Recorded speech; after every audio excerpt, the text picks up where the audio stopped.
So good morning. How are you today? And how are you enjoying following these days of pelvic floor awareness? I hope that they're useful, because sometimes it just takes your awareness and what you're doing to then start to sow the seeds of then trying to repair something. So do go back and look at day 1 and day 2, and you'll understand just why we're doing these small sections, small bite-sized pieces of pelvic floor awareness. So today we're going to do a couple of exercises, and you're probably thinking, oh goodness, at least I can do something about it. So I've got the chair and I've got my mat, because we're going to do the exercises seated and lying down, but we're going to first of all start off by standing with the first exercise. Now, this is an exercise that I teach in all my Pilates classes, and we all do it to varying degrees with each exercise. So everybody who comes to my classes is always doing this anyway. It's called candles, or blowing out candles, and what I want you to do is to imagine you've got a really big birthday cake in front of you, and you've got 100 candles on your birthday cake. And then what I would like you to do, you're not going to contract your core muscles or lift your pelvic floor or anything, you're going to blow out those 100 candles. So imagine that cake is in front of you. Try and let your tummy muscles and your abdominals go. So if you just pop your hands on your tummy, you've got your hip bones, you've got the pubic bone, so just on the lower part, so not up on your tummy or above your tummy button, down on the lower bit. And then from here you're going to blow out your candles. So you're going to take a deep breath in, and then as you blow out slowly through pursed lips all the way to 100 candles. So again, as you breathe in and then breathe out, so that's sort of 50, 60, 70, 80, 90, 100.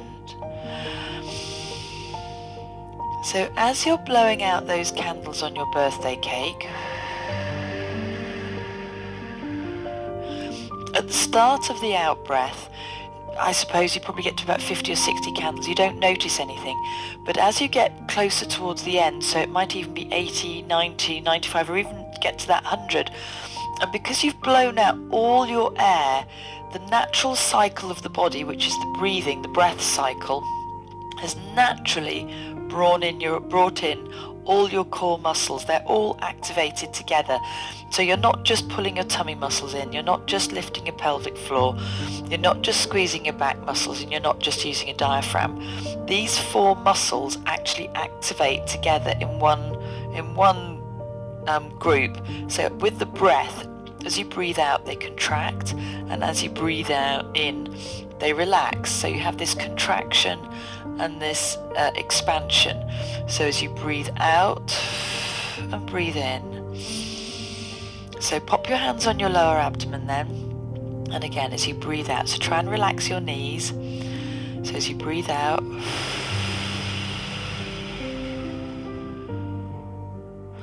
so once you've got the hang of doing it here, you can then come and sit down and do it. So as you sit down, again you need to sit up tall, because if you slump, you've got that unintentional compression going on. So sitting up tall, and again pop your hands on your lower abdominals, and then again as you breathe in and then breathe out.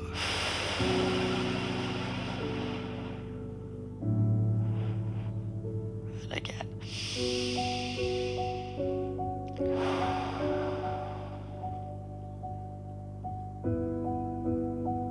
Okay, so that's doing it sitting down. Then we can do this exercise lying down. So again, if you come and get on the floor for me, so any way you want to, come and lie down, knees bent, feet flat on the floor. That's it. So just give your hips a wiggle and your shoulders a wiggle, just lying nice and in natural spinal alignment. Again, try not to have your back push flat into the floor, just have a little arch, but just sort of go with what your back offers. And here, hands are between your hip bones on the lower abdominals. And again.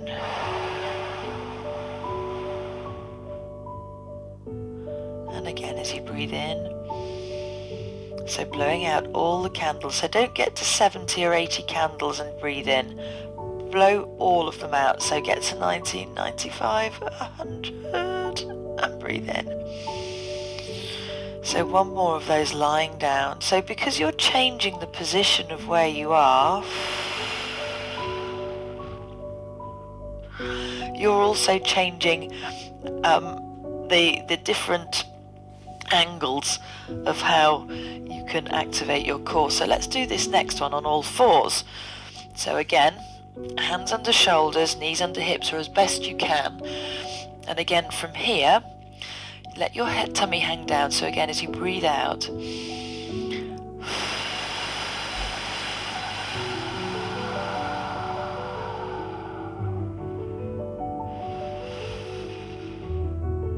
again breathe in.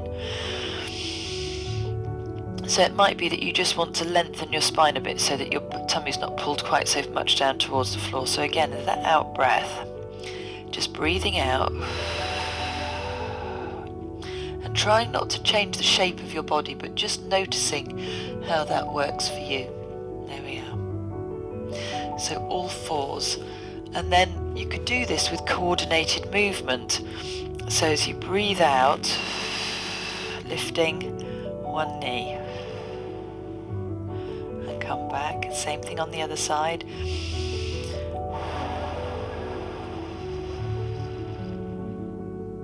And you may notice if you do that coordinated breath or movement and breath that you actually get a much more stable movement when you're balancing. And just lastly, grab the back of the chair again, because so many people find it difficult with standing. So just pop your hand on the chair, and again. So your coordinated movement could be here, could be coming up onto your toes. So breathing out. So blow out at least 50 candles before you start any movement, and that will start to build your core engagement. So don't move until you've blown out at least 50 candles. So one last time.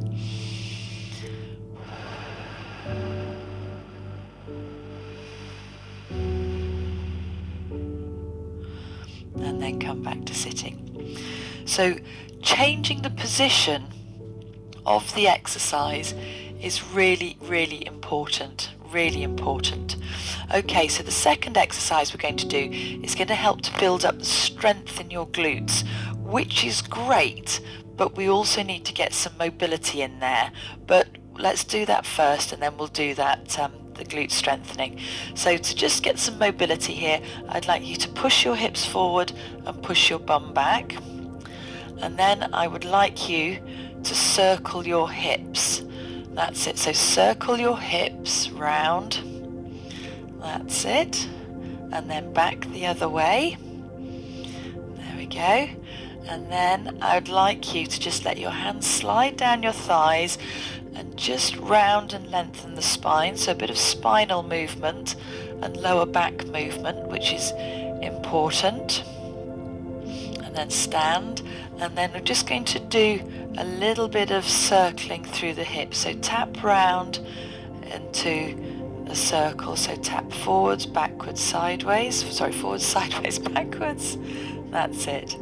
And then let's just do a little bit of a circle. So just drawing a circle on the floor. If you want to pop your hands on a chair or on a pole or something, do, or the wall, and just take that circle a little bit more, and then flex the foot if you can. And then let's do 2 in, and then 2 out. That's it. Okay, so we'll do the same thing on the other side. So if you want to pop your hand on the wall or a pole or anything, or back of the chair whilst we just do this, then that's absolutely fine. So mobility is crucial to having a tight pelvis, and it's really important to get that pelvis moving, because when you squeeze or unintentionally squeeze that pelvis, so let's circle, then that's where you start to get a few problems. So flex the foot and let's do that hip circle. So 2 back the other way for me.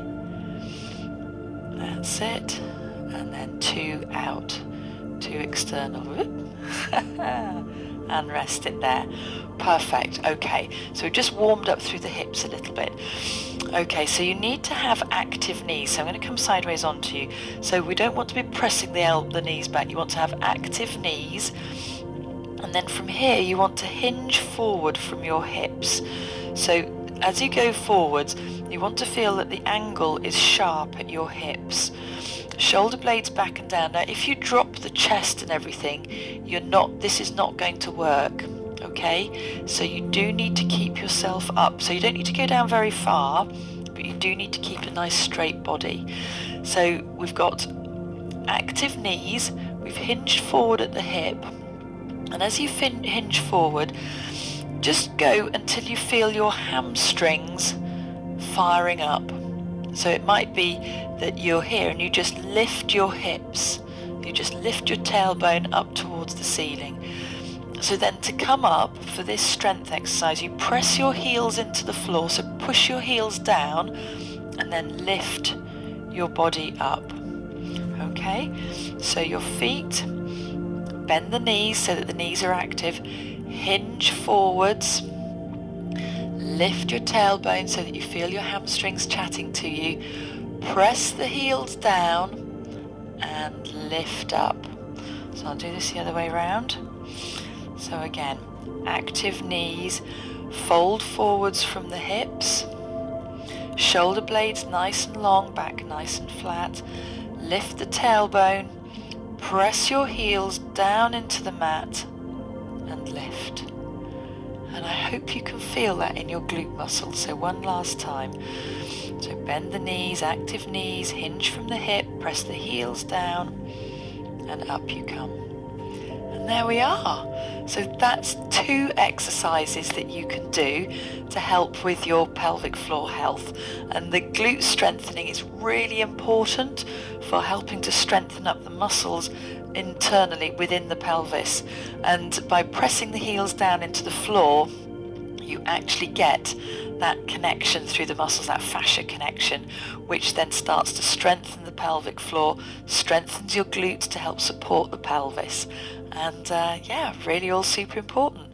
So let me know how you get on with those 2 exercises, and I hope that it's helpful for you. And tomorrow we'll do 2 more exercises. All right, so well done, and thank you very much indeed for following and doing this with me. Okay, so take care, have a really super day, and lots of love to you.